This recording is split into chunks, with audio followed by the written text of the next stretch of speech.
Merci. Eh bien, écoutez, effectivement, on va s'intéresser à l'hématocancéro et ça va aller d'éléments diagnostiques, des éléments organisationnels et puis la prévention. On terminera par de la prévention parce que c'est un élément tout à fait important aussi. On va commencer avec le professeur Millepied. Bon, bah écoutez, Millepied, donc je suis en hématologie à Haut-l'Évêque. Et donc, la question posée, c'était celle du rôle du médecin généraliste dans la surveillance d'une LLC. Donc j'ai fait un topo que j'ai voulu court pour laisser de la place à des questions. J'essaierai de tenir simple, peut-être simpliste, il faudra m'en excuser à l'avance si c'est le cas. Et de toutes les façons, encore une fois, il y aura la place pour des questions. Alors quel est le plan que je vais adopter? C'est d'une part, en ce qui concerne le diagnostic d'une part et la surveillance d'autre part. Le diagnostic avec deux questions. Quand est-ce qu'on va penser au diagnostic et comment est-ce qu'on va confirmer le diagnostic avec les examens qui sont nécessaires et ceux qui sont totalement inutiles. Et puis ensuite, comment on va surveiller le patient non traité, parce qu'il y en a beaucoup, et le patient traité.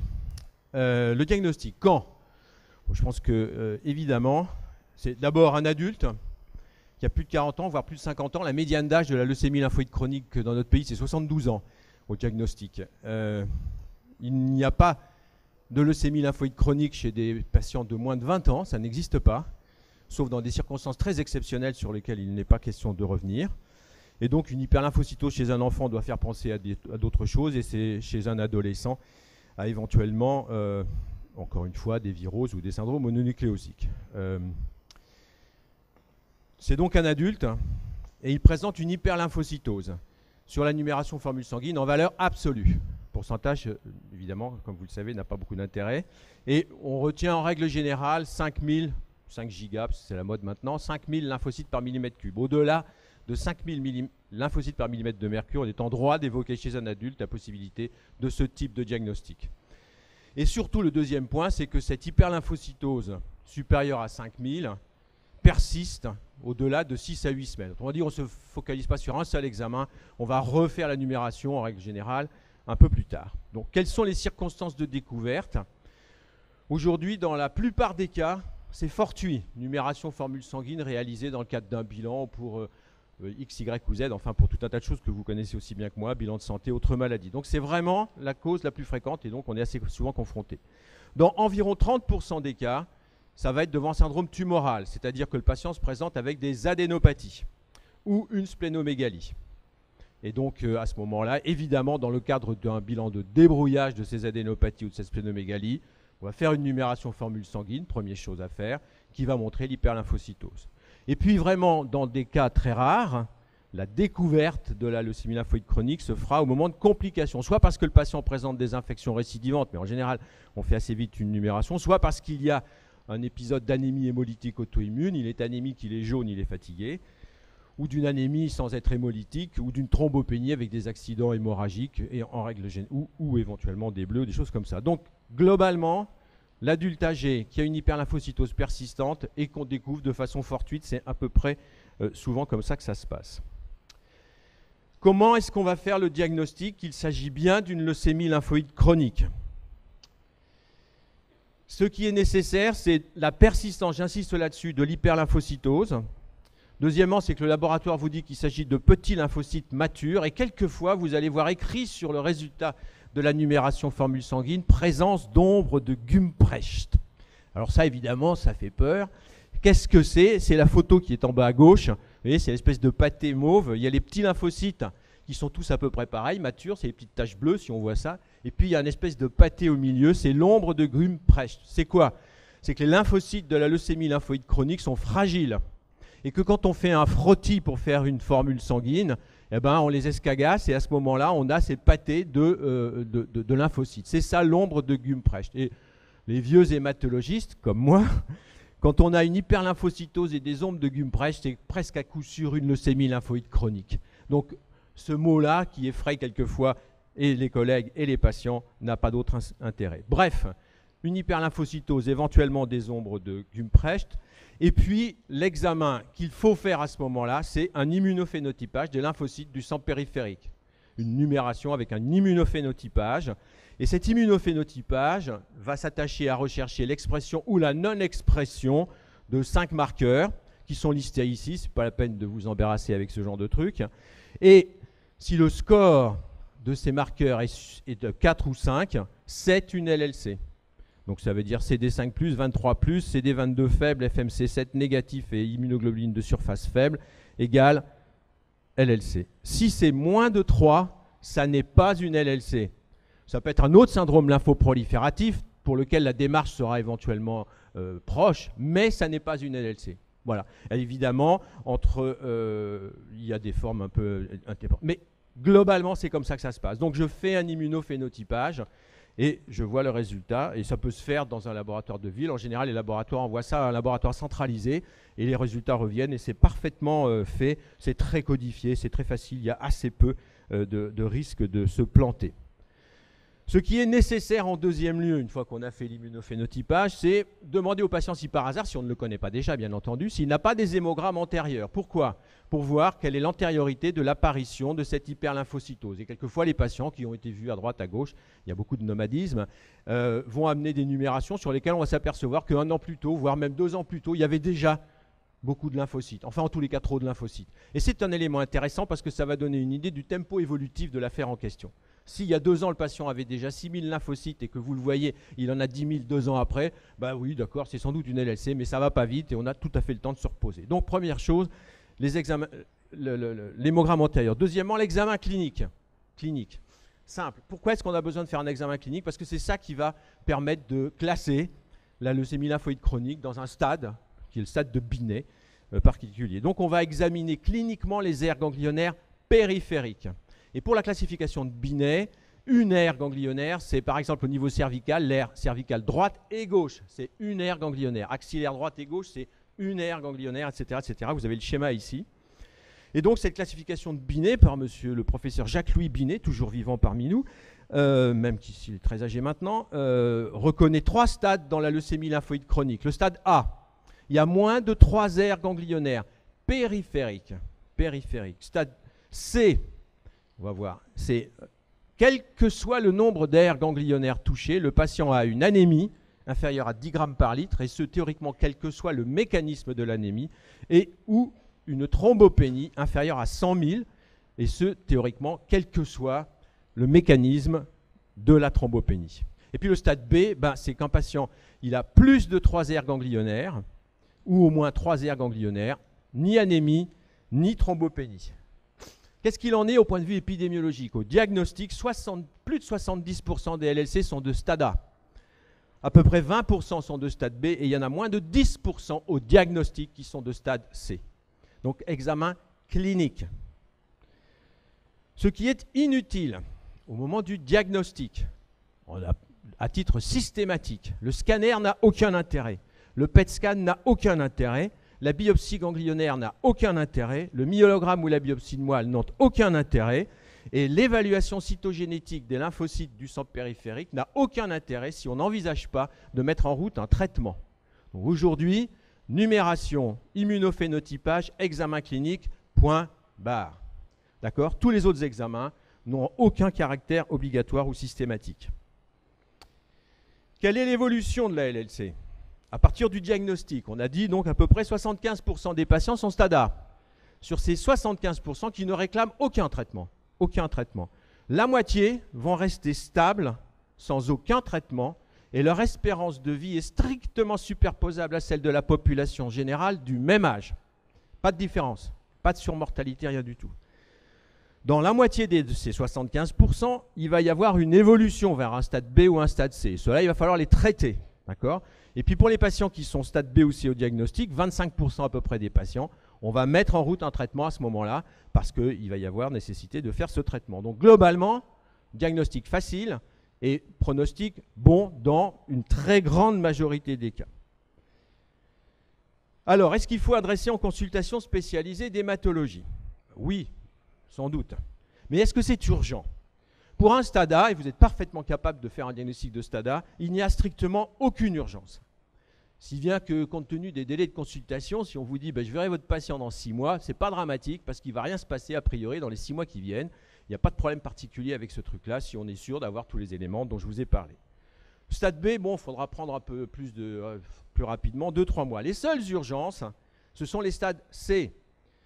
Surtout s'il y a une anémie ou une thrombopénie, parce qu'il va falloir, la gérer par des transfusions éventuellement et éventuellement mettre en route un traitement, ou bien si on a une anémie ou une thrombopénie modérée, parce que ce n'est pas la peine d'attendre que ça s'aggrave pour mettre en route un traitement qui serait susceptible d'être utile pour ce patient. Donc, dans l'immense majorité des cas, c'est des stades A. Ces patients-là ont vraisemblablement besoin d'être rassurés. Et souvent, par expérience personnelle, je vois en consultation des patients chez lesquels nos collègues généralistes ont parfaitement fait le diagnostic, on en a discuté par téléphone, mais les patients ont besoin d'être rassurés. C'est parfaitement légitime et il n'y a aucun problème avec cette histoire-là. Mais ça n'est absolument pas urgent. Il n'y a pas besoin de faire remuer sa laitière, a priori, enfin bon, il y a des velléitaires toujours, mais pour les consultations. Alors, quelle surveillance maintenant? Quelle surveillance? Le patient qui n'est pas traité, une grande majorité des cas. En règle générale, ce qu'on fait, c'est que pendant au moins la première année, on va faire une numération formule sanguine tous les 3 mois. Pourquoi? Pour mesurer le tempo évolutif de la maladie. Parce que l'un des critères de mise en route d'un traitement, c'est un temps de doublement du nombre de lymphocytes inférieur à 1 an. Par exemple, le patient va passer de 15 000 à 30 000 en 6 mois, ou 40 000 en 6 mois. Bon, là, ça veut dire qu'on a quelque chose qui va assez vite. Il va falloir faire quelque chose. Si ce n'est cela, si on mesure la numération tous les 3 pour ça, c'est suffisant largement. Un examen clinique tous les 6 mois. Y a-t-il ou n'y a-t-il pas d'adénopathies qui sont apparues au niveau périphérique? Point final. Examen clinique. Il n'y a aucune nécessité de faire des examens iconographiques systématiques. On ne va pas faire un scan tous les 3 mois, ceci, cela, c'est absolument inutile. Bon, maintenant, évidemment, s'il y a un point d'appel sur ceci, sur cela, on va faire un examen adapté. Il faut vacciner ces patients-là de la même manière que ceux de la population générale. Souvent la question, il a une LLC, est-ce que je fais le vaccin contre la grippe? La réponse est oui. Peut-être que ça marchera moins bien, encore que cette année ça marche bien chez personne, mais chez les patients qui ont une LLC. Mais en tous les cas, ça marchera quand même de façon correcte. Quels sont les risques? Essentiellement des risques infectieux et en particulier ORL. Parce que malgré tout, même si on ne les traite pas, il y a un déficit immunitaire intrinsèque associé à la LLC. Si ces infections ORL se répètent de façon fréquente, il est utile de faire une électrophorèse des protéines pour mesurer le taux de gamma-globuline qui peut être bas chez ces patients-là. Et lorsqu'un patient a moins de 5 grammes, globalement sur l'électrophorèse, ce n'est pas la peine de faire un dosage pondéral des IgG, des IgM, de faire une immunoélectrophorèse, on s'en tamponne, c'est juste le taux de gamma-globuline en grammes par litre. Moins de 5 grammes par litre, infection à répétition, il y a une indication qui est une AMM, à mettre en place un traitement par des immunoglobulines polyvalentes humaines par voie injectable systématique, soit par voie sous-cutanée, soit par voie intraveineuse. On privilégie le sous-cutané parce que c'est plus pratique, ils n'ont pas besoin de venir à l'hosto. Pour ça, ça se fait avec des sociétés en ville. Quand est-il nécessaire de solliciter un spécialiste en dehors des consultations prévues? Si je vois un patient avec un stade A, je vais lui dire, voilà monsieur, vous allez faire les prises de sang, etc., vous verrez votre médecin, je vous reverrai dans 1 an. Voilà, sauf s'il y a un problème d'ici là. Est-ce qu'il est nécessaire d'anticiper sur les consultations qui ont été prévues? Oui, si on a un temps de doublement des lymphocytes à moins d'1 an sur les numérations. Oui, si on voit apparaître, alors que c'était inattendu, des adénopathies périphériques, parce qu'on est en train de changer de stade. Oui, si on voit apparaître une anémie, et il peut y avoir à n'importe quel moment chez n'importe quel patient une anémie hémolytique auto-immune. Bon, si le patient subitement devient fatigué, jaune, etc., ben voilà, il faut y aller. Ou une thrombopénie inférieure à 100 000. Donc les numérations, etc., sont largement suffisantes. Pas besoin de faire des tas de choses ni quoi que ce soit. Le patient traité. Quels sont les traitements? On essaye dans la mesure du possible, quand ils existent, de proposer aux patients des protocoles. Il y a à l'heure actuelle beaucoup de nouveaux médicaments, curieusement, qui sont apparus dans la LLC, qui donnent des résultats intéressants, et donc on essaye de faire des protocoles. D'accord? Des nouveaux anticorps monoclonaux, des inhibiteurs de ceci. Je ne vais pas rentrer dans les détails, sauf si vous avez des questions, bien entendu. Donc le traitement standard qu'on va mettre en route chez le patient qui doit être traité va dépendre de 2 facteurs. Son âge, entre guillemets, et son état général. Et on distingue 3 catégories. Le patient encore jeune, ça peut aller jusqu'à 75 ans, et fit, c'est-à-dire en forme, quoi. Et ben celui-là, il va avoir un traitement aujourd'hui par des cures d'une association rituximab, fludarabine, endoxan. Celui qui est un peu moins jeune, on va dire au-delà de 75 ans, mais qui est encore, ou bien qui est mais encore bien, ou bien qui est jeune, enfin plus jeune, mais pas trop bien. On va faire bendamustine, rituximab. 6 cures, pareil, ça se passe à l'hôpital, ils viennent une fois par mois globalement. Les injections de rituximab et tout ça, ça se fait par voie injectable et ils rentrent chez eux après. Et le patient qui est vieux ou qui n'est pas en forme, ça sera chloraminophène, le vieux chloraminophène, plus rituximab et bientôt un autre anticorps monoclonal. Mais dans tous les cas, ces patients vont donc venir dans un service, quel qu'il soit, pour avoir les traitements en question. Et ils vont recevoir des médicaments qui sont immunosuppresseurs et qui sont hématotoxiques. Donc il y a un risque infectieux d'une part, et il y a un besoin transfusionnel qui risque de s'installer, qui nécessite une surveillance. Le risque infectieux, on essaye de prévenir les choses les plus emmerdantes, hein, comme le pneumocystis qui peut arriver avec du Bactrim, et on essaye de prévenir les résurgences herpétiques par la cyclovir. Mais ça ne suffit pas. Et si un patient a de la fièvre, il faut le considérer comme un neutropénique, c'est de le mettre sous antibiotiques. En général, compte tenu de la fréquence des pneumocoques, on utilise le Clamoxyl. Il faut les vacciner, et on les vaccine contre la grippe, encore une fois, même s'ils ont des traitements, l'hémophilus, hein, et éventuellement utiliser des gamma-globulines injectables. Tout ça, normalement, c'est prévu. Après la fin du traitement, le patient il a eu ses 6 cures, quelle qu'elle soit, bon, il va rentrer chez lui, il va être surveillé. L'immunité persiste. Et on va continuer la prophylaxie et la prise en charge jusqu'à ce qu'ils aient plus de 200 lymphocytes CD4 par millimètre cube, ce que l'on vérifie en règle générale une fois tous les 6 mois, c'est suffisant pour voir un peu ce que ça donne. Et puis autrement, la surveillance, on va faire l'hémogramme une fois de temps en temps, c'est prévu, et puis regarder s'il y a ou pas des adénopathies. Et voilà, je crois que j'en ai fini là. S'il y a des questions, je suis à vous. Ah, parfaitement. Vous disiez là les perfusions d'immunoglobulines, la polyclonale, en ambulatoire, ça se fait? On peut faire ça à domicile. C'est des injections d'un médicament qui s'appelle l'Isantra en particulier, qui se fait en voie sous-cutanée une fois par semaine, et c'est réalisé sous prescription médicale, c'est-à-dire c'est nous qui faisons la prescription, et il y a des officines de prise en charge qui viennent chercher les trucs, etc., et qui vont faire ça chez les patients sans aucun problème. Et il n'y a pas de risque d'anaphylaxie? Je croyais qu'il fallait une présence médicale, non? Non. La première est faite à l'hôpital, pour voir comment ça se passe, être sûr que le patient s'habitue. Et la personne qui ensuite de ça prendra en charge le patient, quel que soit l'endroit où il habite, est sur place, pour voir, mais en principe, il n'y a pas de problème. Ok, merci. De rien.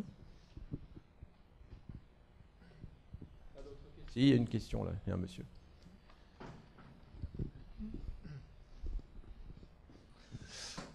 Quel est le rapport entre ces deux pathologies que nous voyons très fréquemment, les lymphomes et la LLC? La leucémie lymphoïde chronique, c'est donc, comme son nom, une maladie qui est caractérisée par une prolifération de petits lymphocytes à point de départ médulaire, en règle générale, et avec un envahissement ganglionnaire secondaire. Les lymphomes, c'est des pathologies de la population lymphoïde. Tout ça, si vous voulez, on pourrait rentrer ça quasiment dans la catégorie des prolifération des lymphomes. Donc, disons que pour être simple, c'est un lymphome parmi d'autres. Il faut savoir qu'il existe une forme très particulière de leucémie lymphoïde chronique qu'on appelle le lymphome lymphocytique. Ce sont des patients qui se présentent exclusivement avec des ganglions. Et quand on biopsie, la numération est normale, et quand on biopsie ces ganglions, ils sont infiltrés par des petits lymphocytes qui ont le phénotype de la leucémie lymphoïde chronique, et donc c'est exactement comme une leucémie lymphoïde chronique, mais dans une forme purement ganglionnaire. Donc tout ça, c'est à peu près la même chose. Après, les lymphomes, bon, il y a plein de catégories différentes de lymphomes qui vont dépendre d'un certain nombre de paramètres, qui vont avoir pour lesquels on aura des attitudes différentes, mais tout ça, si vous voulez, c'est grosso modo de la pathologie lymphoïde.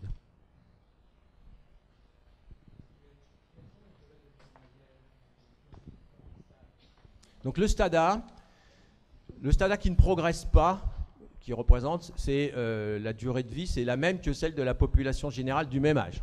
Ça, c'est clair, net et précis. Aujourd'hui, un stade C, avec les médicaments de première ligne qu'on utilise, et même maintenant aujourd'hui des médicaments de deuxième ligne dont je n'ai pas parlé, mais qui sont absolument extraordinaires au point de vue de l'efficacité, on se situe à l'heure actuelle aux environs de 90% de survie, on va dire, entre 7 et 10 ans. C'est-à-dire que globalement, ça modifie peu les choses. Et puis les stades B, c'est entre 100% et 90%. Donc si vous voulez, en termes de survie, entendons-nous bien, parce qu'aucun des traitements dont j'ai parlé n'est susceptible de faire disparaître la maladie en question. Et donc un traitement va être efficace. Par exemple, quand on fait l'association rituximab fludarabine endoxan, on a en moyenne une durée d'efficacité, ce qu'on appelle la survie sans progression, si vous voulez, qui est aux alentours en médiane de 5 à 6 ans. Mais au-delà, donc des patients vont pouvoir rechuter avant ou après, mais ils vont rechuter. Et donc là, on leur refera un traitement qui aujourd'hui est à base de nouveaux médicaments qui vont permettre de prolonger encore la survie sans maladie jusqu'à la prochaine rechute. Donc de rechute en rechute, les patients vont finir par décéder. Alors, parce que d'une part, ils auront atteint un âge limite, parce qu'on n'est pas immortel, et puis deuxièmement, parce qu'il peut y avoir au cours de ces traitements, dont je vous ai indiqué qu'ils étaient assez volontiers immunosuppresseurs, des complications infectieuses, des choses comme ça. Mais très globalement, c'est une maladie qui aujourd'hui est compatible avec une survie qui est une survie prolongée. Les stades C, encore une fois, je vous dis, c'est ceux pour lesquels la durée de survie espérée est la plus courte, mais elle reste quand même très très importante. Il y a quelques années, la médiane de survie d'un patient qui avait une LLC stade C, c'était aux alentours de 2 ans. Aujourd'hui, on est rendu probablement aux alentours de 7-8 ans. Et en fait, on ne sait pas trop parce qu'on n'a pas atteint la médiane encore. Merci beaucoup. Alors maintenant, on va demander au professeur Kantor et Krakowski de venir nous présenter ce qui concerne les soins non médicamenteux des cancers et, disons, les perspectives de prise en charge. Je suis resté sur traitement non médicamenteux, donc en fait il y a beaucoup de choses. Et je n'ai pas souhaité faire quelque chose de trop technique parce qu'il y a beaucoup d'éléments. En revanche, je vais essayer de raccourcir un peu mon intervention pour laisser parler mon collègue Ivan Krakowski qui vient de Lorraine et qui est maintenant installé à l'Institut. Et si vous voulez 2 références intéressantes sur Google, on les trouve très facilement. C'est Evolpec, qui est le projet qui a été conçu par un certain nombre de cancérologues des centres anticancéreux sur qu'est-ce qu'il fallait organiser pour l'année 2020. Donc ils se sont fait un petit plan sur l'évolution, les tendances actuelles. Puis le deuxième mot-clé que vous pouvez avoir dans votre biblio, c'est AFSOS, A-F-S-O-S, c'est-à-dire Association française des soins oncologiques de support. J'y suis arrivé, où vous verrez que c'est une association qui existe depuis 20 ans au moins et qui a été très impliquée dans la prise en charge de la douleur, dans la reconnaissance de traitements non médicamenteux qu'on prenait avec beaucoup de suspicion. Je pense à l'acupuncture, la méditation, la socio-esthétique, toutes choses qui peuvent aussi beaucoup impliquer les patients. Et Yvan est le président de cette société où il y a beaucoup de temps de dialogue, de discussion avec des professionnels médicaux, mais aussi beaucoup de non-médicaux. Alors par rapport à Evolpec, c'est l'évolution des plans, c'est vraiment une étude médico-économique et stratégique de comment des directeurs de centres vont investir dans leur centre pour voir comment vont évoluer les pratiques et essayer de s'adapter. Alors ils ont individualisé 6 tendances. Premier, c'est le développement de la chirurgie ambulatoire avec une sortie la plus précoce possible et puis aussi avec toutes les recommandations HAS sur l'aménagement de la chirurgie et les recommandations des chirurgies. C'est important pour un directeur de savoir s'il doit garder beaucoup de lits d'hospitalisation, à améliorer l'ambulatoire ou aussi voir comment on peut raccourcir les temps de séjour dans l'intérêt des patients et pas uniquement dans l'intérêt économique. Réduire le nombre de séances, c'est lié au fait que les machines sont plus précises, donc on met moins de rayons ailleurs. Donc on peut se permettre d'être plus proche de fortes doses par séance ou de plus fortes doses par séance sans aggraver la toxicité. La chimio chez soi ou la chimio à domicile, c'est un traitement médicamenteux, mais on voit des évolutions qui sont liées à des patients qui ont des maladies propres qui peuvent relever de thérapie ciblée. Donc d'un côté, la chimio va diminuer, en général, les indications, mais de l'autre côté, des indications plus spécifiques avec un phénotype et un génotype particulier de tumeur fait qu'il va y avoir de plus en plus de contraintes de chimio à domicile.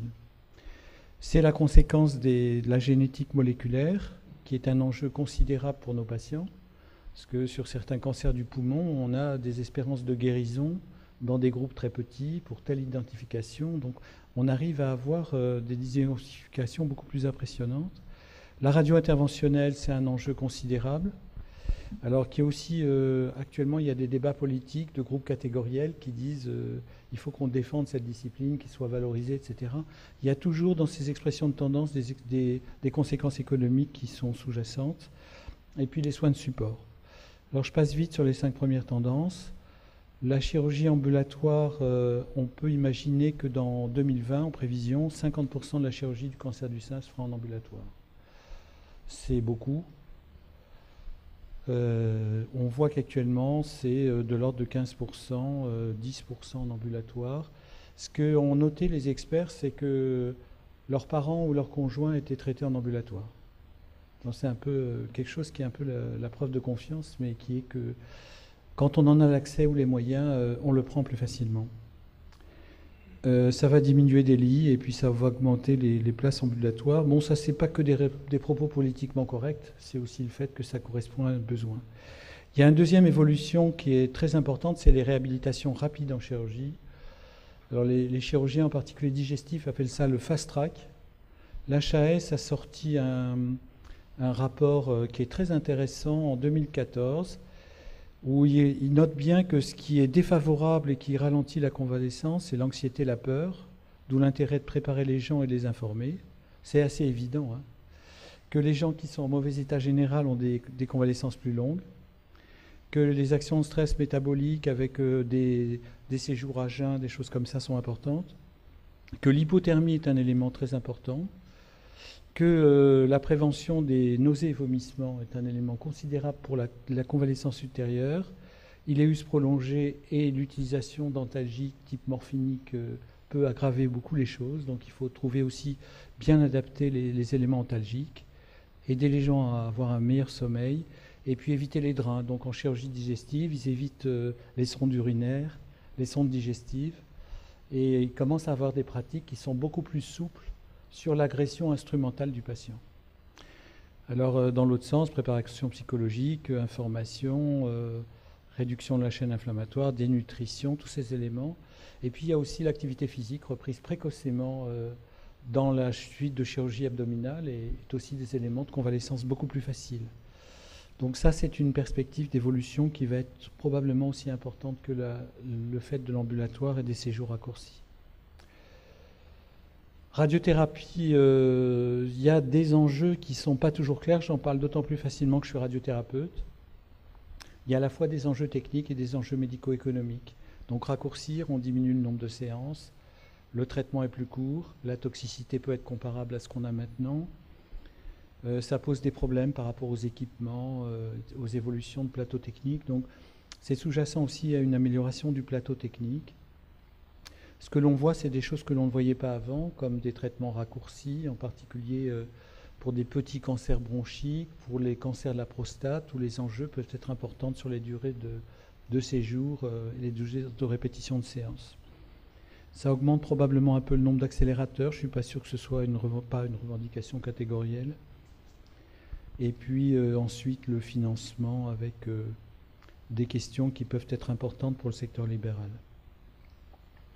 La chimio, comme je vous l'ai dit tout à l'heure, la chimio et les indications de chimio avec les grands cycles de polychimio vont se réduire, mais on va sélectionner des patients en fonction de leur type de maladie pour avoir des traitements qui, là, peuvent être extrêmement prolongés avec des thérapies ciblées qui peuvent les fatiguer ou avoir des prises en charge très différentes et qui seront prises très probablement à la maison. Donc là, l'interface ville-hôpital sur le suivi, les conseils, l'évaluation des séquelles et toxicités n'est pas encore bien définie. D'autant que ces traitements sont modernes, récents, et qu'on ne sait pas encore trop les adapter. Caractériser les tumeurs, c'est un enjeu considérable. C'est-à-dire quelqu'un qui a un cancer du poumon, il a actuellement 95%, peut-être 98% de mourir dans les 2 ans, mais il y a des groupes spécifiques pour lesquels on peut espérer une guérison de ces formes. C'est vrai pour à peu près toutes les tumeurs. On est en train de les démembrer sur le plan moléculaire avec des noms très savants, des voies MP kinase, EVGF, V3, etc. Ce qui est important à comprendre, c'est que dans les 4-5 ans qui viennent, on peut imaginer qu'au moins 50% des patients auront une analyse moléculaire de leur maladie, avec des sous-types, des phénotypes précis qui vont guider sur des traitements précis. C'est ce qu'on appelle les traitements personnalisés. Ça a un enjeu considérable pour les petits groupes de patients qui a une anomalie particulière. Il y a 1 an, par exemple, à Bergonié, il y a un monsieur qui avait un cancer anaplasique de la thyroïde. C'est des formes foudroyantes. C'était un variant d'une sous-mutation d'une voie de signalisation, dont je ne me rappelle plus le nom. Il a mangé des comprimés. Enfin, c'est un peu magique quand même. Et on retrouve la guérison de quelqu'un qui a un anaplasique thyroïdien. Alors quand on regarde après, ça représente 2% des malades. Il y a des glioblastomes ou des tumeurs gliales qui sont gravissimes, Et là-dedans, il y en a 2% qui expriment BRAF ou CMET, des noms bizarres. Ces 2% de personnes peuvent avoir accès à des thérapeutiques qui peuvent être curatives à l'heure actuelle, ce qui est quand même ahurissant. Donc qu'est-ce qu'il faut faire? Reprendre toutes les tumeurs, toutes les réanalyser. Quelle chance donner aux patients, sachant que dans ce groupe, il y en a un tout petit nombre qui a ce type d'anomalie. Ça, c'est un enjeu important. Ça va faire probablement doubler les anapathes ou les labos de biologie moléculaire. Les anapathes crient au loup là-dessus, parce que pour eux, c'est une charge de travail considérable. Le premier exemple, c'est quand même la LMC et puis le Glivec, quoi. On a vu, ils prenaient le comprimé, le chromosome Philadelphie disparaît, quoi. C'est quand même des trucs totalement magiques dans notre mode de perception, avec une voie biologique qui existe. Donc là, il va y avoir une mise en place d'accès, et on ne peut pas imaginer maintenant que quelqu'un qui a une tumeur rare ou un peu spéciale ne puisse pas avoir accès à ces expressions de biologie moléculaire, qui coûtent de l'argent, des moyens, de la compétence. Et ça, c'est probablement un gros enjeu.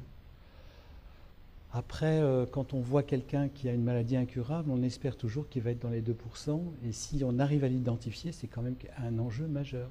Donc pour nos patients, quand on voit ça, on se dit, mais ils doivent avoir accès à ça. Ça commence, et puis bon, les patients sont aussi au courant dans les maladies rares de l'existence de ces événements. Ils vont le demander. Et on est à la limite, à l'heure actuelle, s'ils n'ont pas de biologie moléculaire dans des formes particulières, d'être dans des logiques de perte de chance. Donc c'est compliqué. C'est pas clair, hein, mais ça va venir. Oui, merci. Radio interventionnelle, c'est aussi quelque chose d'intéressant. Voilà des métas, donc ça s'utilise beaucoup pour les métas. Et puis vous connaissez aussi pour les traitements des métas, ces injections de ciment qui changent beaucoup les choses, qui ont changé aussi beaucoup les prises en charge. Et je passe la parole à Yvan. Voilà, merci. J'avais à peine posé mes valises que Guy m'a associé à cette affaire. Je vous remercie beaucoup de me permettre de prendre la parole pour la première fois à l'université.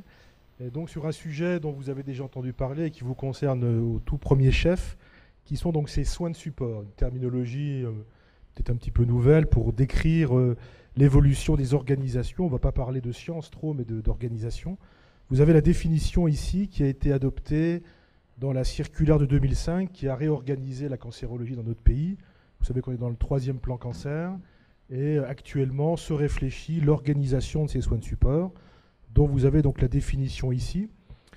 C'est une notion qui est née un petit peu de la réflexion sur la prise en charge de la douleur.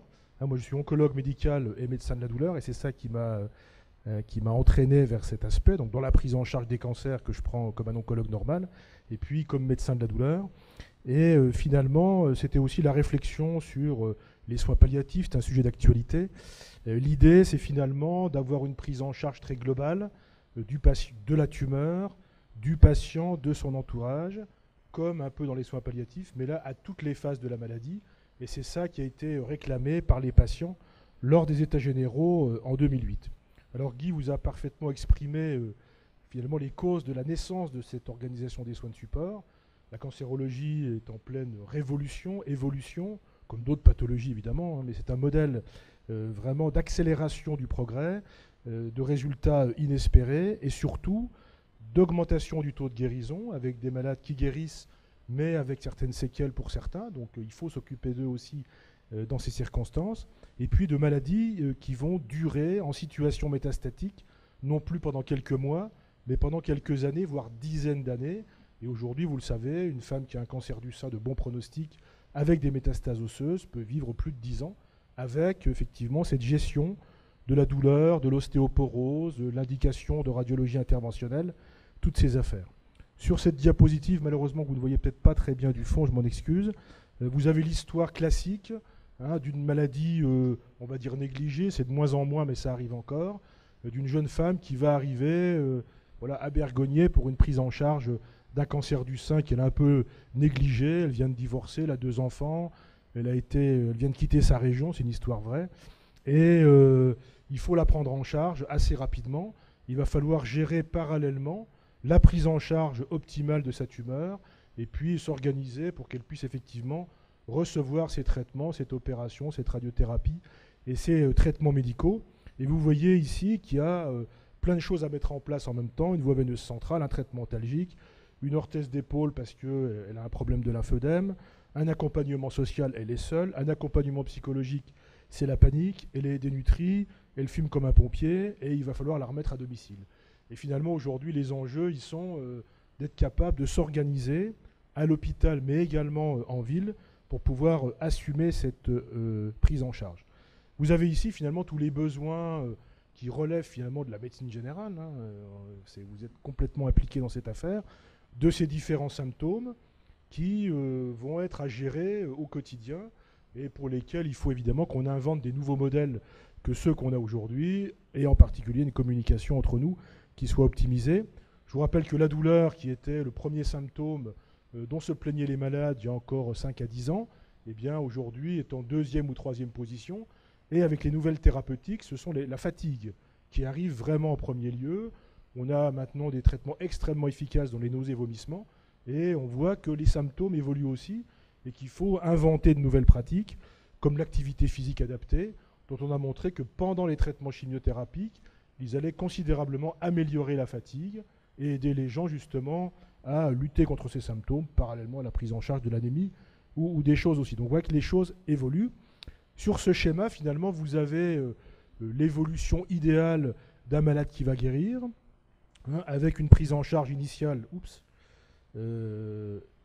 qui associe les soins de la tumeur et également les soins de support, gestion de la douleur post-opératoire, des nausées, vomissements, de l'alopécie, de tout ce que vous voulez. Hein. Et puis, après la phase de traitement actif, la phase de surveillance, de rémission, puis de guérison, où là, il y a 2 situations. Le malade va tout à fait bien, il n'y a pas de symptômes. Pour tout dire, c'est assez exceptionnel. Et puis, il y a des séquelles d'ordre divers et variés, qui peuvent être une douleur résiduelle, un problème social, un problème de sexualité. Voilà, aujourd'hui, des choses qui n'existaient pas auparavant parce que les malades vivaient bien moins longtemps.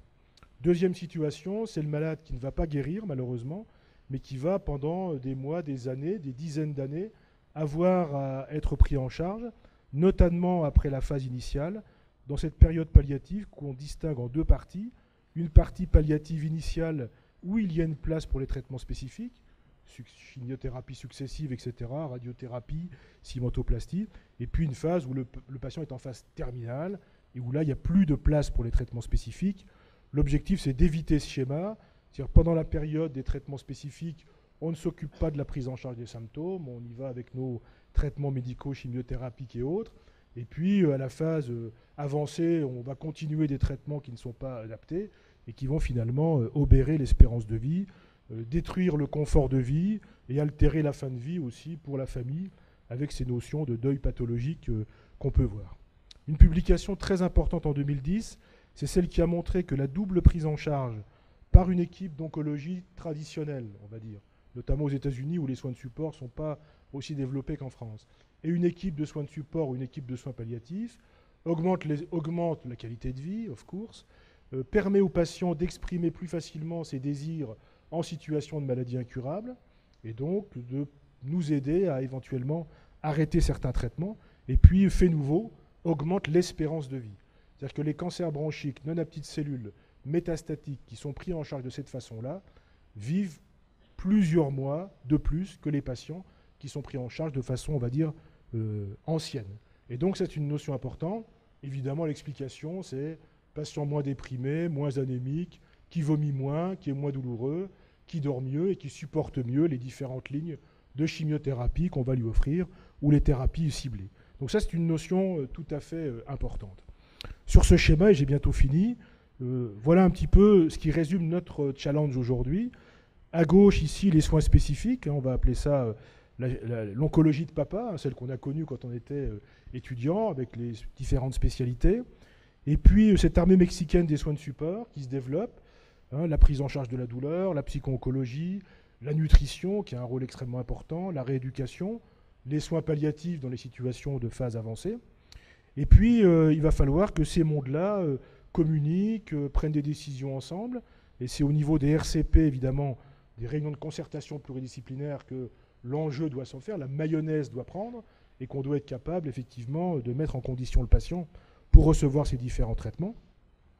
Un troisième acteur qui est récent aussi, c'est la gériatrie, l'oncogériatrie, hein, puisque la plupart de nos malades ont plus de 70 ans. et que cette médecine de terrain est tout à fait essentielle. Donc voilà qu'un nouveau partenaire qui rentre dans la prise en charge du cancer. Et là aussi à Bordeaux, il y a eu vraiment de l'innovation sur ce sujet avec le professeur Soubeyran qui a été un des promoteurs de l'oncogériatrie. Donc on va dire que les soins spécifiques, c'est les spécialistes de la tumeur. Les soins de support, c'est les spécialistes de la prise en charge du symptôme lié à la maladie ou lié au traitement. Les gériatres et les pédiatres, c'est les spécialistes du terrain. Et finalement, avec ce trépied, on a une prise en charge correcte. Et puis, il y a cette notion de territoire de santé. Et c'est bien sûr toute l'organisation en réseau, la télémédecine, l'interface ville-hôpital que nous devons mettre en charge. Et sur Bergonié, nous avons la volonté, avant la fin de l'année, de pouvoir vous offrir une plateforme qui nous permettra justement de faciliter cette prise en charge, les échanges, avec un peu d'innovation. Et là-dessus, on vous mettra à contribution, on vous sollicitera. L'idée très importante à Bergonié est de vous faire participer à l'organisation de cette interface. Que ce ne soit pas l'hôpital qui décide comment ça va fonctionner, mais que ce soit avec la ville que le copilotage se mette en place pour pouvoir justement nous vous dire ce qu'on attend un peu de vous et vous nous dire ce que vous attendez de nous, même si on le sait à peu près. Donc voilà, Guy avait évoqué les tendances et l'hôpital en 2020, l'hôpital et l'organisation, et on voit aujourd'hui que la tendance, elle est justement d'une coordination de ces soins de support. C'est une notion tout à fait importante. Pour tout dire, la DGOS actuellement est en train de plancher sur un modèle de coordination des soins de support à l'hôpital, mais encore une fois, surtout en ville, puisque je termine là-dessus, les patients passent 90% de leur temps auprès de vous, et à peine 10%, même dans les maladies métastatiques, à l'hôpital. Merci. Heureusement qu'ils ne passent pas 90% auprès de nous quand même, parce que ça serait un peu difficile. Est-ce qu'il y a des questions sur ces deux présentations ? Alors pour faire démarrer, moi justement je voulais qu'on revienne sur ces éléments de coordination, parce que ça a été toujours quelque chose d'un peu complexe, et on voit bien, en fonction des nouvelles orientations thérapeutiques qui ont été présentées par Guy Cantor, et toutes ces notions de pluridisciplinarité que vous présentez, le médecin généraliste risque d'être un petit peu perdu. Alors il y a un certain nombre de développements qui apparaissaient dans le plan cancer précédemment, avec en particulier les IDEC, les infirmières de coordination. Est-ce qu'on peut peut-être dire un mot, parce que c'est ça qui nous permettrait de maintenir un peu notre participation par rapport à ça. Alors, puis Guy complétera. Donc, il y a eu effectivement la mise en place et le financement d'infirmières de coordination qui sont finalement l'ébauche des plateformes ville-hôpital, ville-établissement, il faut dire, puisque ça concerne également les établissements privés, l'ébauche de ces organisations qui sont encore chaotiques. On a été tous déçus par le fait que le dossier communicant de cancérologie soit bien laborieux, le dossier médical personnalisé qui nous permettrait justement d'avoir des échanges et un dossier commun, et que le médecin de famille puisse avoir accès au dossier de l'hôpital. Je pense qu'on l'aura dans les 2-3 ans, parce que les choses avancent quand même. Et puis ces infirmières de coordination, elles ont justement permis d'augmenter les liens avec la ville pour pouvoir vous contacter, vous rendre compte, éventuellement recevoir de l'information. Mais on sait que c'est très insuffisant. À Bergonié, il y a 2 infirmières ou 3 infirmières qui sont dévouées à ça. On voit très bien que, vu l'activité, ça ne peut pas répondre à toutes les situations. Donc il faut qu'on invente autre chose.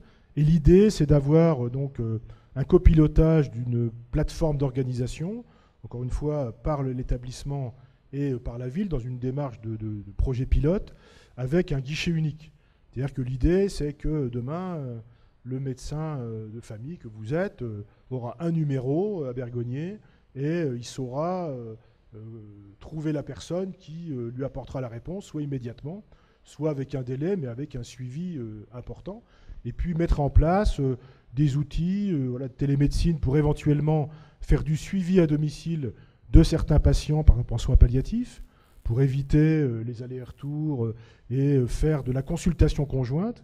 Parce qu'on le sait, moi je l'ai expérimenté avec les îles, avec beaucoup de patients qui demandent à revenir en métropole parce qu'ils sont dans une phase avancée, et finalement, ce n'est pas les bons patients qui doivent revenir là. Et le fait d'avoir une consultation conjointe du médecin généraliste, du spécialiste et avec le malade se rend compte que il y a de la communication entre nous, que voilà, quand le médecin a dit c'est pas la peine de retourner là-bas, nous on est capable de confirmer, de conforter le malade dans cette situation. Et donc il y a un climat de confiance qui s'établit. On est capable d'avoir finalement ces RCP ensemble, hein, avec la médecine de ville, et ça c'est extrêmement important. Et puis c'est toute la participation aux outils, aux référentiels. Donc Guy a gentiment évoqué l'AFSOS, qui est donc cette association francophone, qui est née seulement en 2008, hein, pas 20 ans, mais qui a beaucoup travaillé depuis, et qui met à disposition, vous pouvez avoir accès à ça, actuellement 50 référentiels sur les soins de support. Ça va de la douleur, en passant par l'anémie, les nausées, vomissements, l'anxiété, la dépression, les urgences en cancérologie. Vous allez sur ce site dont on vous communiquera les adresses, et il y a une petite application qui a été mise en place par le réseau de cancérologie lorrain, d'où je viens, qui s'appelle Oncologique, et qui utilise également ces référentiels. Hein, et je vous donnerai aussi les coordonnées. Vous pouvez avoir ça sur vos tablettes, sur votre iPhone, et vous avez accès à ces référentiels pour les tumeurs, mais là c'est purement lorrain, quoique on a tous les mêmes pratiques grosso modo, et puis pour les soins de support. Je voulais juste compléter par deux éléments d'information qui sont la discussion dans le plan cancer de l'infirmière clinicienne et le rôle aussi qu'ont joué les infirmières sur les temps d'accompagnement soignant.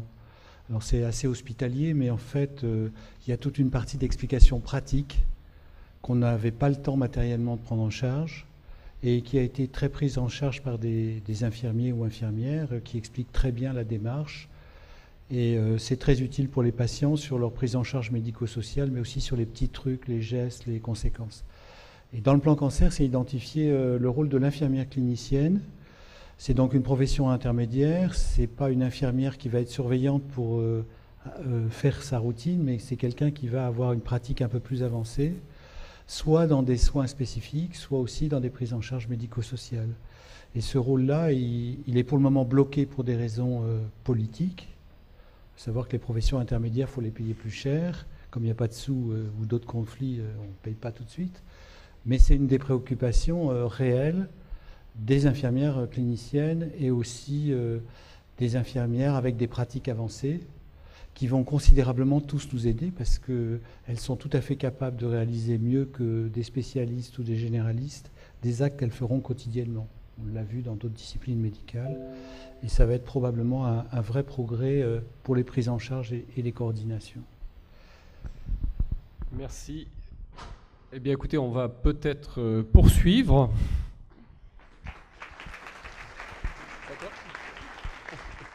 Donc la question, c'était découverte d'un pic monoclonal, hein, c'est bien ça? Alors, découverte d'un pic monoclonal. Donc c'est un problème fréquent, puisque si on fait une prise de sang à tous les patients de 60 à 70 ans, on va avoir 1% qui va avoir un pic, 3 à 4% entre 70 et 80 ans, et 4 à 6% au-delà de 80 ans. Donc voilà, attendez-vous à ce que quand vous faites une électrophorèse, pour une raison ou pour une autre, il y ait ce type de résultat. Diagnostic différentiel, toujours important. Attention, si le pic est en alpha-2 globuline, il faut penser à l'inflammation. Je pense que je vous apprends vraiment rien. Et si c'est en bêta-1 globuline, je ne sais pas si on voit très bien mon petit schéma. Donc il y a albumine, alpha-1, alpha-2, bêta, gamma. Enfin, si on a un pic plutôt dans la zone des bêta-1, pensez à la transférine et vérifiez le bilan martial de la personne en question avant de se lancer dans des investigations. Alors, la chose la plus fréquente, c'est lorsque le pic est en bêta-2 ou gamma-globuline. Bon, on fait une électrophorèse pour une raison X, Y ou Z. Souvent, aujourd'hui, les patients qu'on voit, c'est des patients qui sont vus parce qu'ils ont une électrophorèse à titre presque systématique ou parce qu'il y avait des... Voilà. Et donc, on met en évidence ce pic en bêta-2 ou gamma-globuline. Qu'est-ce qu'il faut faire? Il faut faire une immunofixation. On appelait autrefois l'immunoélectrophorèse, maintenant ça s'appelle l'immunofixation. Au passage, on peut demander un dosage pondéral, mais ce n'est pas d'une importance insoutenable, c'est une immunofixation pour caractériser l'immunoglobuline monoclonale qui est en jeu. Et donc, il y a deux grands cas de figure. Soit on a affaire à une IgG ou une IgA, beaucoup plus rarement une IgD ou une IgE. Et le diagnostic, au bout du compte, auquel on est en droit de penser, c'est d'abord et avant tout un éventuel myélome, on va revoir après les frontières. Mais ça peut également être au cours d'une leucémie lymphoïde chronique. Donc, regardez la numération. On peut avoir un pic IgG, ce n'est pas exclu, plus rarement IgA ou dans lymphome. Et puis, deuxième cas de figure, il s'agit d'un pic de type IgM.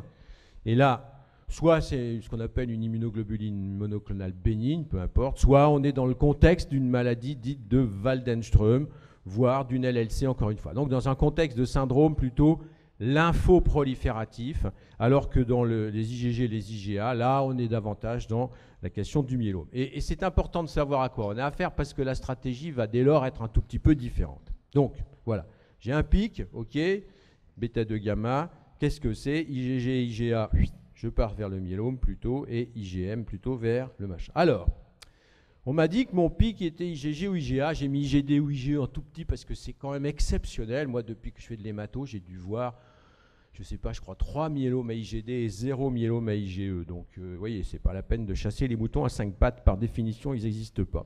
Donc, qu'est-ce qu'il faut faire? Un examen clinique, évidemment.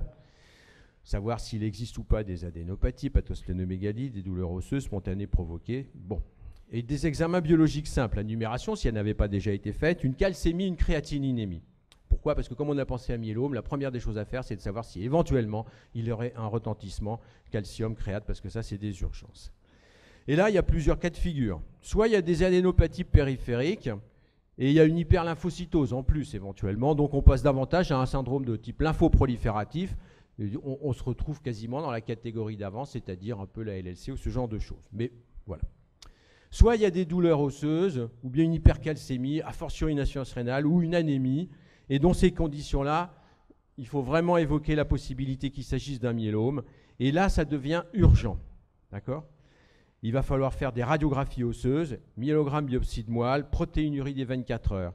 Et il va falloir le faire assez rapidement. C'est-à-dire que ce n'est pas la peine de laisser s'installer une chose grave quand on a ce genre de choses. Et l'examen clinique est complètement négatif, la biologie ne montre rien, la numération est normale, la calcémie est normale, la créatinine est normale. Donc il y a un pic tout seul, et là il y a un bilan, mais ce n'est pas si urgent que ça à faire. Et encore une fois, ça va être radiographie osseuse. Et quand on parle de radiographie osseuse, quand on est à la chasse d'une éventuelle prolifération de type myélomateuse, c'est le crâne de face et de profil, le rachis de haut en bas, les côtes, le bassin, les fémurs et les humérus. Je sais, ça fait beaucoup, et on va chercher s'il existe ou pas des lacunes. Donc radiographie et protéinurie. Et à ce moment-là, on sera dans le contexte et on va hésiter entre ce qui est un myélome ou ce que l'on appelle une gammapathie monoclonale de signification indéterminée, MGUS, parce que c'est les initiales américaines qui prennent le pas. Donc, j'ai le pic, je fais l'immunofixation, j'examine le malade et je fais des examens simples, soit j'ai des adénopathies, je suis plutôt dans le contexte d'un lymphome, soit j'ai des douleurs osseuses, c'est sans doute un myélome, il faut aller vite, soit j'ai rien, il faut faire un bilan et on verra ce que ça donne. Et alors, initialement, ce n'est pas la peine de faire beaucoup plus de choses que ça. Quelle est la différence entre ce qu'on appelle une gammapathie monoclonale de signification indéterminée et un myélome? Et quand je dis... donc le myélome, évidemment, pour faire le diagnostic, il faudra que le patient ait été vu et qu'on lui ait fait un prélèvement médulaire. Pour ça, j'ai dit tout à l'heure, si on revient sur la diapositive précédente, le bilan est non urgent et après, ça doit déboucher sur consultation ou hospitalisation de jour pour réaliser les examens supplémentaires, notamment médulaires. Et là, dans la partie du milieu, ce n'est pas urgent. Dans la partie droite, là, il faut aller très vite. Donc le myélome, il y a plus de 10% de plasmocytes dans la moelle, voilà, sur le myélogramme ou la biopsie de moelle, et où il y en a moins de 10%, mais il y a des lésions osseuses qui sont typiques, avec des trous dans les os qu'on aura regardé. Et là, le traitement est plus ou moins urgent. En fait. Il y a un traitement à faire, mais on n'est pas forcément dans une urgence absolue. Et qu'est-ce que c'est qu'une gammapathie monoclonale de signification indéterminée? Il y a un pic, bien sûr, mais il n'y a pas de lésion osseuse sur les clichés radiologiques qui ont été faits. Il n'y a pas d'hypercalcémie, il n'y a pas de cytopénie, et la plasmocytose est inférieure à 10%.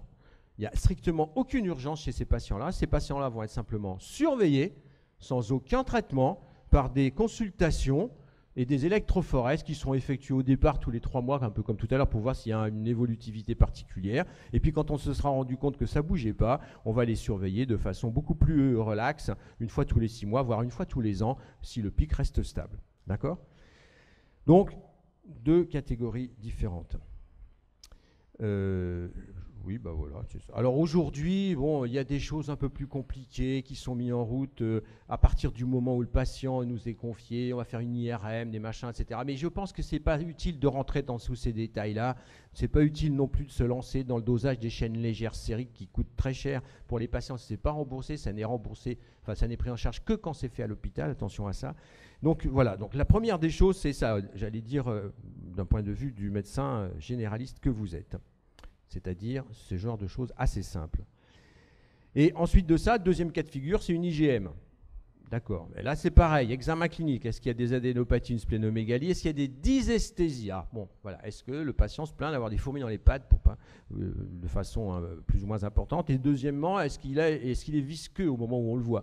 Visqueux, ça veut dire qu'il a mal à la tête, qu'il réagit un peu plus lentement, éventuellement une baisse de l'acuité visuelle, éventuellement des hémorragies nasales en particulier.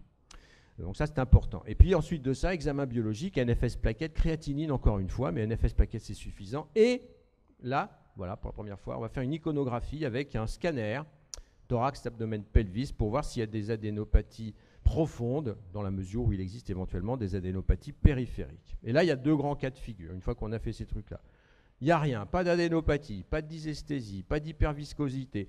La numération est normale, il a juste son pic IgM, ses rognons tournent parfaitement bien, et le scan, s'il a été fait, ne montre rien de particulier. Le pic est à moins de 30 grammes, consultation sans urgence, un peu comme la LLC STADA pour rassurer la population, et puis surveillance simple, ce patient va être surveillé de la même manière, une électrophorèse au début, une numération tous les 3 mois, puis ensuite de ça, au fur et à mesure du temps qui va passer, on va élargir la surveillance parce que les choses restent stables. Deuxième cas de figure, il y a une anomalie, des adénopathies, c'est-à-dire un syndrome tumoral, des dysesthésies, une viscosité a fortiori, etc. Ou bien le pic, enfin une anomalie de la numération, etc. Ou bien le pic est supérieur à 30 grammes. Dans ces conditions-là, il y a deux cas de figure. Il y a l'urgence, c'est le patient qui est visqueux, celui dont on a dit tout à l'heure. Il y a des hémorragies, des cytopénies profondes ou un syndrome tumoral menaçant. Dans ces cas-là, il faut qu'il arrive vite parce que, en règle générale, ça traduit l'existence d'une maladie relativement importante qui va nécessiter une prise en charge, ne serait-ce que des transfusions, éventuellement des échanges plasmatiques pour faire baisser rapidement le taux de l'immunoglobuline et améliorer à ce moment-là la circulation cérébrale et respiratoire et diminuer la viscosité. Et améliorer les hémorragies de la même manière. Donc, quand il y a des signes graves, c'est une urgence. Là, il faut prendre son téléphone, dis donc, il n'est pas bien, il faut que le mec soit hospitalisé, soit dans un service d'hémato quand il y a de la place, soit dans un service de médecine interne. Bref, il faut qu'il soit pris en charge pour faire le point. Et puis, si on a des anomalies, que le pic est supérieur à 30 grammes, mais qu'on n'a pas ces signes d'urgence, on peut faire à ce moment-là une consultation en hôpital de jour dans le mois qui suit pour être sûr quand même d'avoir les choses, et avec les examens qui vont être réalisés en hôpital de jour essentiellement, les prélèvements de moelle, pour pouvoir éventuellement discuter la mise en route d'un éventuel traitement. Et j'ai terminé.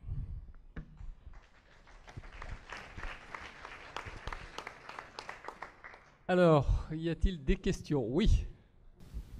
Ce qu'on appelle la gammapathie monoclonale bénigne par rapport à l'indéterminé, et c'est la même chose? C'est la même chose. D'accord. Et à partir de quel niveau de pic on va s'exciter ou pas?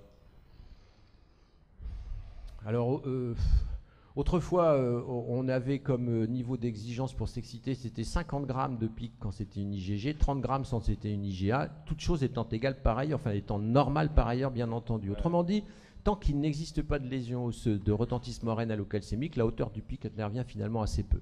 Bon, voilà. Globalement quand même. Dans les gammapathies monoclonales de signification indéterminée, qu'on appelle MGUS si vous préférez, en règle générale, on voit ça plutôt sur des pics qui sont petits. Et il y a eu des études qui ont été faites par nos grands anciens américains qui ont regardé des patients sur des temps très prolongés. Quand on a une IgG qui est à moins de 5 grammes au diagnostic, il y a un pic, mais il est à moins de 5 grammes au diagnostic, la chance l'augmentation du pic qui va être constatée, elle est d'à peu près 1 gramme par an. D'accord. Et on va éventuellement être amené à mettre en route un traitement quand on sera rendu à 5 grammes. Vous voyez, donc ça va prendre beaucoup de temps pour arriver jusqu'à ce moment-là. Donc ça va monter très progressivement. Pour les IgA, ça va un petit peu plus vite. Mais globalement, quand on fait un diagnostic de malade qui a une gammapathie monoclonale avec un taux de pic qui est faible, disons de l'ordre de 5 à 10 grammes, et qu'il n'y a rien d'autre par ailleurs, mais rien, il peut rester comme ça pendant 5 ans, 6 ans, 10 ans sans avoir besoin de quoi que ce soit de plus. Quand le pic est très... En règle générale, si vous voulez, le pic, c'est quoi? Le pic, c'est le marqueur de la masse tumorale. Donc quand on a un gros pic, c'est qu'on a une grosse masse tumorale. Si on a une grosse masse tumorale, on risque d'avoir davantage de dégâts parce que les cellules vont infiltrer la moelle et donc il va y avoir des cytopénies, parce qu'elles vont donner des lésions osseuses, etc. Donc il y a un parallélisme assez net entre la hauteur du pic et l'existence de lésions. Donc un patient qui va avoir un pic à 50 grammes au moment du diagnostic, c'est rare s'il n'a pas, ou le rein qui déconne, qui fonctionne moins bien, ou bien des lésions osseuses, des choses comme ça.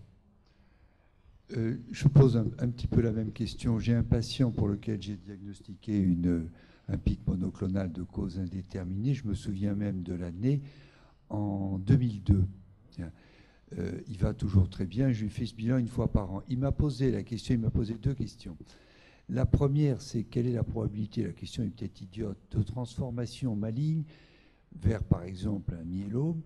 Et est-ce que cette transformation peut être assez brutale, comme dans les urgences dont vous avez parlé? Est-ce que cette transformation peut survenir entre 2 bilans à 6 mois d'intervalle?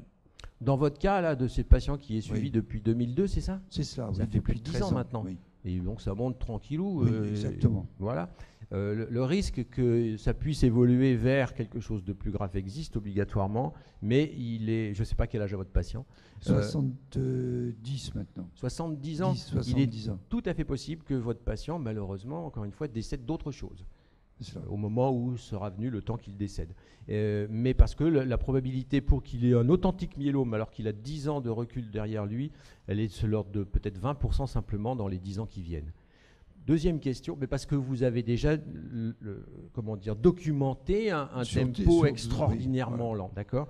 Est-ce qu'il peut y avoir une brutale modification de tout cela? La réponse est oui.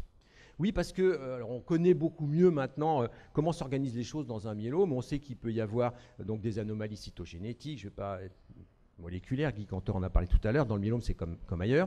Et pour des raisons qui sont alors là complètement inconnues, il peut y avoir à un moment donné acquisition d'une anomalie supplémentaire qui va rendre la maladie plus agressive.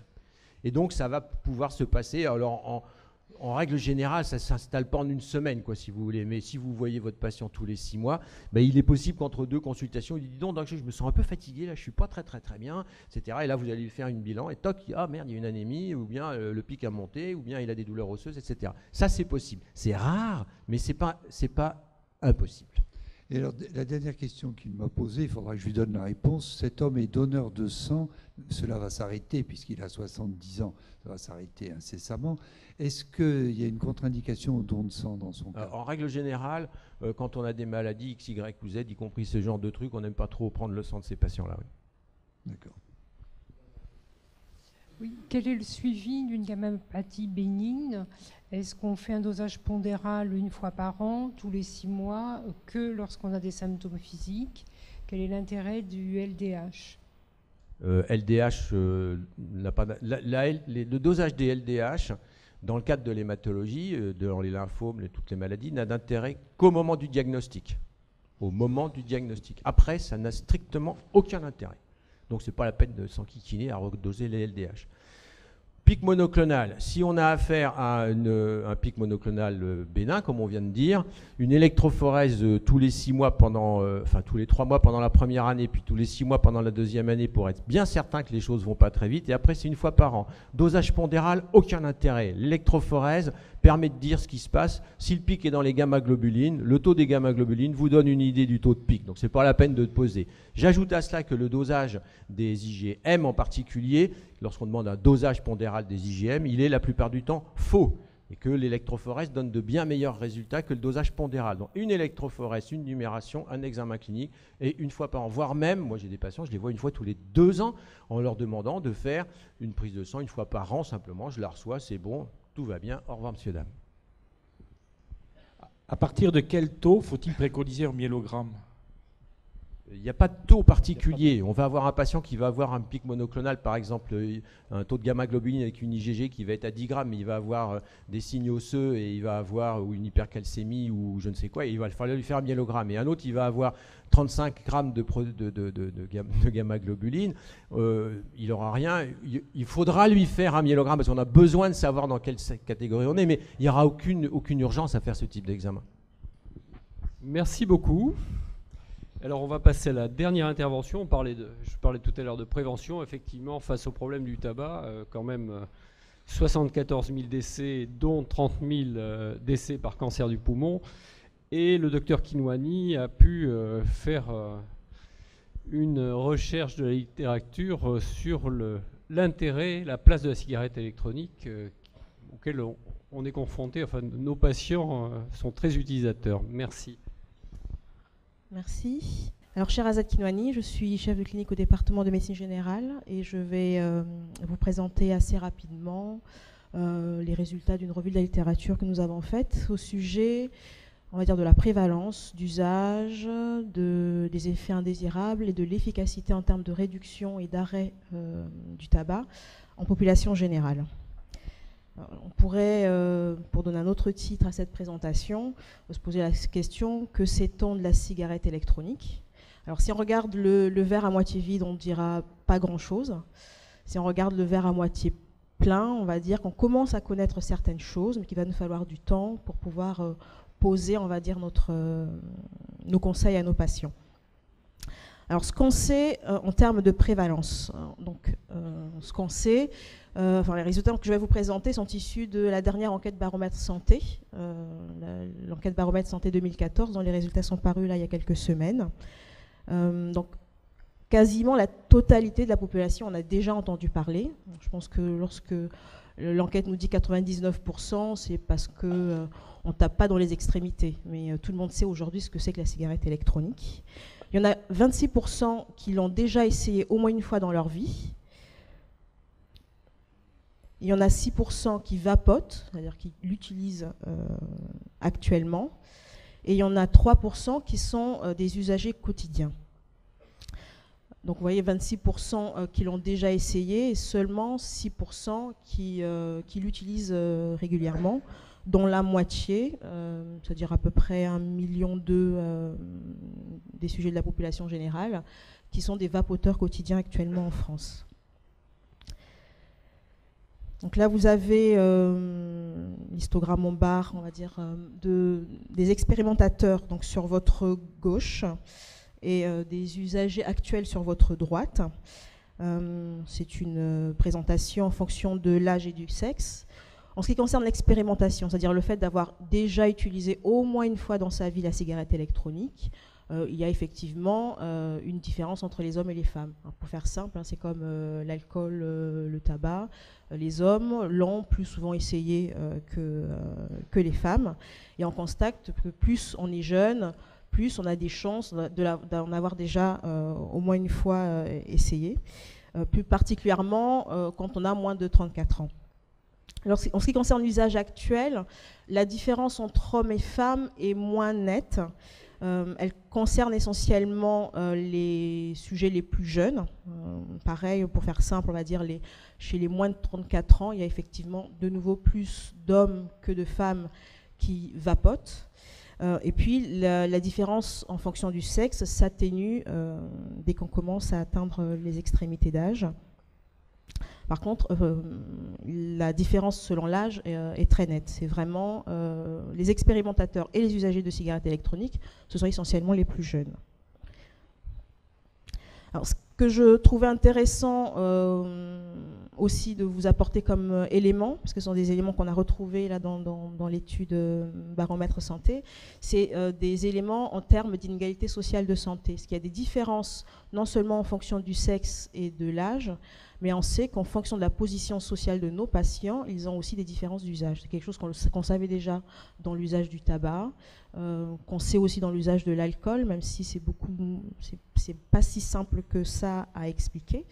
Alors, qu'est-ce qu'on entend par inégalité sociale de santé? C'est l'écart d'état de santé qui existe entre groupes d'individus de la population, en tenant compte de certains indicateurs sociaux, par exemple le niveau de diplôme, le niveau d'études, le revenu salarial. Et, je ne vous rappelle pas la définition de la santé, puisque c'est celle de l'OMS que tout le monde connaît.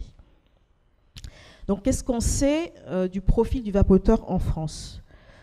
Alors, on sait que les vapoteurs sont plus fréquemment des sujets ayant un niveau en dessous du bac. On sait aussi que plus leurs revenus sont bas, plus ils vapotent. Et a priori, les étudiants sont moins vapoteurs que les personnes actives. Donc pour faire simple, la grande majorité de la population sait ce que c'est que la cigarette électronique. Il y en a 26% qui l'ont essayé au moins une fois dans leur vie. Il y en a 6% qui vapotent actuellement en population générale. La moitié de ces vapoteurs sont des usagers quotidiens et que pour faire simple, la grande majorité des vapoteurs, ce sont essentiellement des hommes jeunes avec a priori un niveau socio-économique plus faible. En tout cas, c'est ceux qui sont plus souvent vapoteurs quotidiens. Et c'est à peu près ce qu'on savait pour le tabac, hein, que les consommateurs quotidiens du tabac, je vais le faire à l'inverse, on a hélas plus de risques d'être un consommateur quotidien du tabac si on cumule un niveau socio-économique bas, le jeune âge quand on a commencé la consommation, si on est un homme plutôt que si on est une femme. Donc c'est pas surprenant parce que la majorité des vapoteurs en France sont en fait des fumeurs. Il y a une grosse angoisse en France, en épidémiologie en général, du vapoteur qui n'a jamais fumé auparavant. Dans l'enquête baromètre santé, il n'y a en fait que 0,1% des sujets interrogés qui n'avaient jamais fumé auparavant. Et dans les études américaines qui existent, qu'on retrouve dans la littérature, le pourcentage de sujets qui n'a jamais fumé avant d'avoir essayé, même pas vapoter quotidiennement, ne fût-ce que essayer la cigarette électronique, aussi en fonction des études, entre 0,6 et 3%.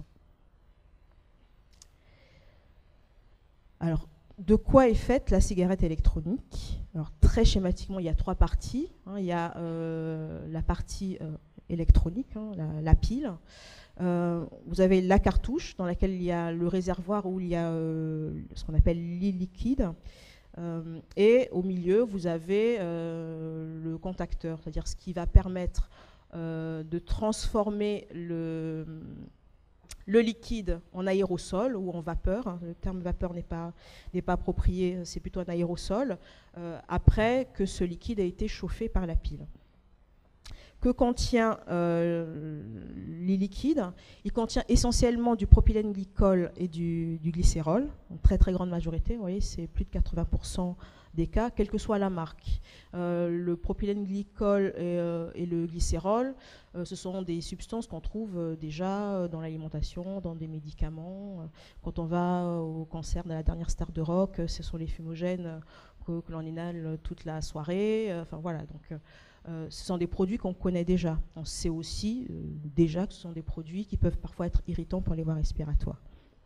Ce qu'on sait moins, c'est quelle est la dangerosité de ces produits quand ils sont inhalés. Parce que là, ils sont contenus dans le liquide. Le liquide est chauffé, il produit un aérosol. Et cet aérosol est respiré. Et a priori, ces produits-là n'ont pas été conçus à la base pour être absorbés par l'être humain comme ça. Donc ce risque-là, il est complètement inconnu. Ensuite, il y a des arômes. Alors, vous avez de tout.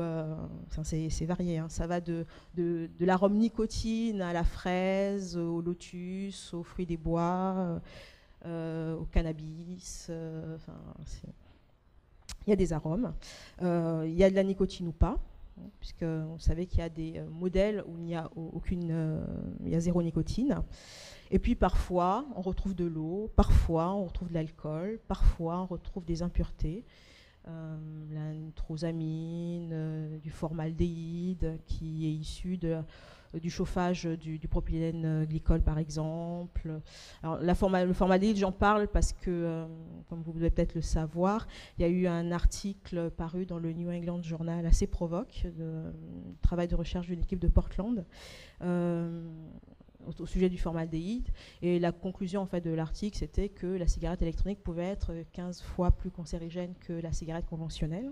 Donc ça a été repris par le journal scientifique qu'est Le Monde au mois de janvier 2015 là, et il y a eu pas mal de débats. Je vais souvent sur les forums des vapoteurs, et c'est intéressant de voir les débats qu'il peut y avoir quand ce genre d'article paraissent. Donc oui, il y a des impuretés, oui, il y a une nitrosamine, oui, la nitrosamine est classée parmi les substances cancérigènes, le formaldéhyde aussi, mais a priori, dans les études, on va dire cytotoxiques et biochimiques qui ont été réalisées, ces substances se trouvent à des taux entre 9 à 450 fois, parfois même 1000 fois moins que dans la cigarette conventionnelle. Donc pour résumer, les liquides est chauffé par le contacteur et produit un gaz dans lequel il y a des gouttelettes de liquide, donc ça produit un aérosol. Cet aérosol est inhalé par le vapoteur. On sait ce que contient la cigarette électronique, essentiellement du propylène glycol et du glycérol. Ce qu'on ne sait pas, c'est au final qu'est-ce qui se produit quand toutes ces substances sont chauffées. Et est-ce qu'il y a moindre risque de vapoter que de fumer? En termes biochimiques, je vous dirais a priori oui. Mais comme on ne traite pas nos patients qu'avec des données biochimiques, je vais essayer de vous donner aussi des éléments issus de la littérature sur voilà, la recherche expérimentale et la recherche clinique. Alors la recherche clinique, on va faire simple, puisqu'il n'y a aucune étude à l'heure actuelle de morbimortalité sur l'impact de la cigarette électronique en 2015, puis probablement pour les 5 prochaines années.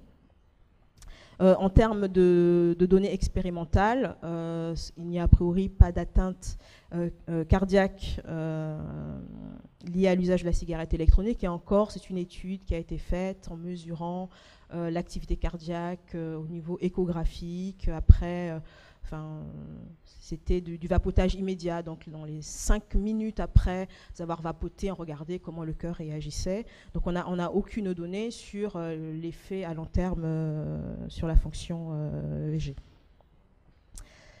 Les effets indésirables, j'ai quasiment fini. Alors, les effets indésirables, certains sont connus. On les retrouvait déjà avec la cigarette, l'irritation de la bouche, la toux, les nausées, des vertiges, des maux de tête. Dans la littérature, on retrouve une tentative de suicide par injection de liquide.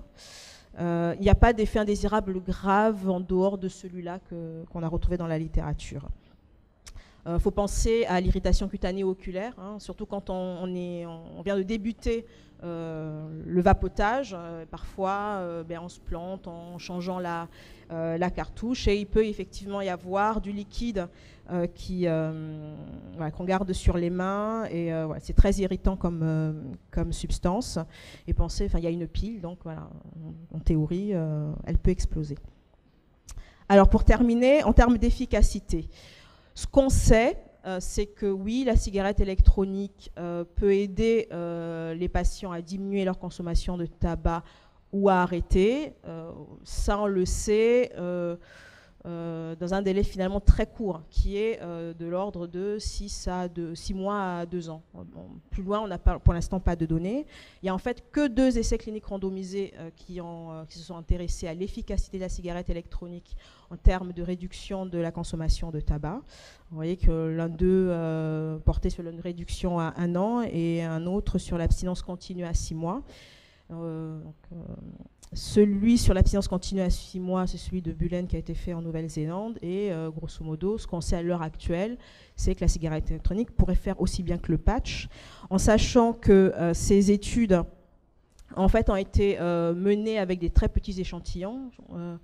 Grosso modo, même dans l'essai clinique dont je viens de vous parler, il y avait 40 individus suivis sur 6 mois, avec 27 individus qui restaient au bout des 6 mois.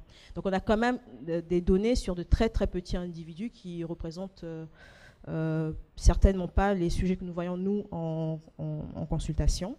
Ce sont généralement des gros fumeurs, hein, les patients qui ont été inclus dans ces études. Alors, le bémol de est-ce que le patient de Nouvelle-Zélande ressemble au nôtre ou au patient américain, on a quand même quelques études qui nous viennent d'Italie et d'Angleterre. Donc pour faire simple, moins de risques avec la cigarette conventionnelle, en termes biochimiques, cytotoxiques, A priori, oui. En termes de morbimortalité, on ne sait pas. Et on ne saura pas demain, c'est normal. Les cigarettes électroniques, elles sont sur le marché probablement depuis les années début des années 2000. Hein. Onclinic, le pharmacien qui a créé la cigarette électronique, dans la littérature, c'est ce qu'on retrouve, l'a créé dans les années 2000. Et l'efficacité, peut-être que la cigarette électronique fait aussi bien que le patch à 6 mois en termes d'abstinence. Voilà. Ça, ce sont au moins des informations que vous pouvez donner aux patients. Donc, je termine. 6% de la population générale vapote. C'est la population générale, ce n'est pas la population vue en consultation de médecine générale. Donc je suis incapable de vous dire si le chiffre est en deçà ou au-dessus dans nos consultations. On va débuter une étude au sein du département de médecine générale pour évaluer cette prévalence dans nos cabinets. Il y a essentiellement du propylène glycol et du glycérol dans la cigarette électronique, parfois des arômes, parfois de la nicotine, parfois des impuretés, mais plutôt à l'échelle de traces. Peut-être une efficacité à 6 mois identique à celle du patch. Pour le reste, on n'en est pas sûr. Pensez à poser la question à vos patients jeunes, hein, parce qu'on a vu que les vapoteurs, c'est essentiellement des hommes jeunes avec peut-être des difficultés sociales. Sauf que comme on ne sait rien non plus sur le risque additif de son usage, c'est potentiellement des patients que vous allez avoir pendant quelques années dans vos patientèles, probablement dépendants à la cigarette électronique après, puisque pour l'instant on pense que l'absorption, en tout cas de nicotine après inhalation de l'e-vapeur se trouve en termes de biodisponibilité après dans le sang de la nicotine, on va dire un stade intermédiaire entre l'inhalateur de Nicorette et la cigarette. Donc est-ce qu'il y a un risque additif? Très probablement. Donc ce n'est pas pour l'instant dans les recommandations un traitement de la dépendance au tabac en première intention, hein, ça reste les traitements de substitution à la nicotine, mais la réalité c'est que vos patients ne vous demandent pas la permission pour s'en servir. Voilà. Donc si vous posez la question, vous allez vous rendre compte que dans votre patientèle, il y a des patients qui l'utilisent soit pour arrêter de fumer, parfois, et c'est ça qui est assez intéressant dans le sujet, dans une attitude plutôt de réduction des risques. Voilà, en fait, j'arrête de fumer, mais je n'arrête pas la nicotine. Et ça, on retrouve ça beaucoup en recherche qualitative aussi. Pensez, quand vous savez que vos patients vapotent, surtout quand ils viennent de débuter, pensez à leur dire de se laver les mains, parce que c'est un produit qui est très très irritant, de ne jamais laisser cet objet à la disposition des enfants. Il y a quand même de la nicotine dedans. Qu'ils lisent les notices. Enfin, c'est un premier pas pour savoir ce qu'elle contient. Et que s'ils ont le moindre souci, qu'ils fassent une déclaration à la pharmacovigilance pour pouvoir nous permettre d'avoir enfin des données en termes d'effets indésirables. Je vous remercie. Je suis prête à répondre à votre question. Merci. Même si on est cerné par tous les arrivants, est-ce qu'il y a des questions sur ce problème qui est, je dirais, du quotidien? Non, vous n'avez pas de questions? Merci.